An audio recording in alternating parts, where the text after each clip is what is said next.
Okay, and then on the other side, we have the second method, which is not drawing out a box.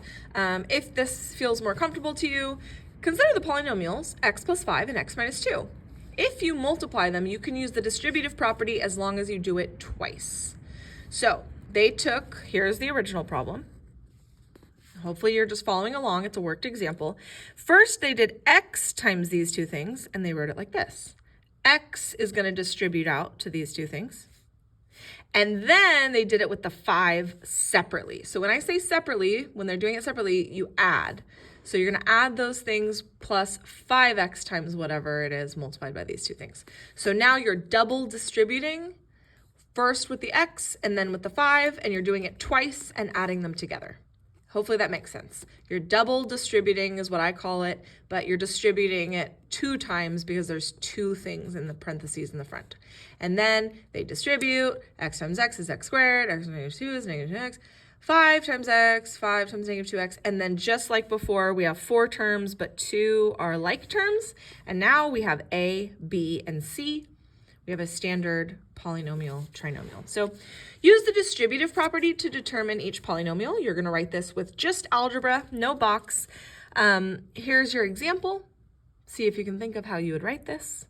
First, I'm going to distribute the 5x, so I'm going to write it like 5x times this whole second thing, which super looks like distributive property to me. And then I'm also going to distribute over here, but I'm going to add. And I can either add or subtract because that's a negative one. I just have to make sure I know I'm distributing a negative one.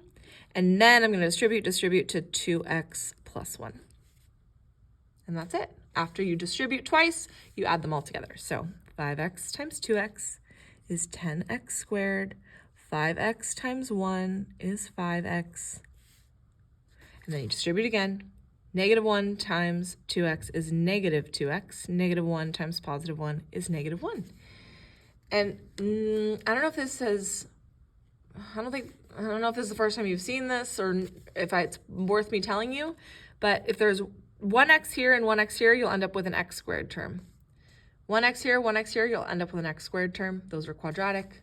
That's quadratic. It'll be the exact same process, but this one, you're going to multiply 2x squared times 3x squared, and you're going to end up with x to the 4th. So your final answer usually has to combine some like terms. 10x squared, bring it down. 5x minus 2x is positive 3x, and then you bring down your constant term, and you are done. That is your boxed answer. You've now multiplied it all out. Woo! Time to practice on your own. You have so many practice problems for you. Wow, Cheyenne is mad wrong. You can't do that, Cheyenne. I wonder why. You should answer that. And then on the next page, you've got lots of practice problems because a pattern shows up. And then you can try that pattern over here if you'd like to. So I'm going to say finish through 699 would be good. This is just a matching activity. I haven't done the combining like terms with you guys over here. Wow, this is not something you should be looking at. This is just combining like terms when you're not multiplying them. But the biggest thing for math 2 is these multiplications. So try these with either the box method or the double distributing method. And then finally, your assignment page, you know, there's a lot of stuff going on here. If instead of doing the front side of the assignment page, you choose just to do the back, that would be cool. So just doing some of these practice problems, but please practice many times.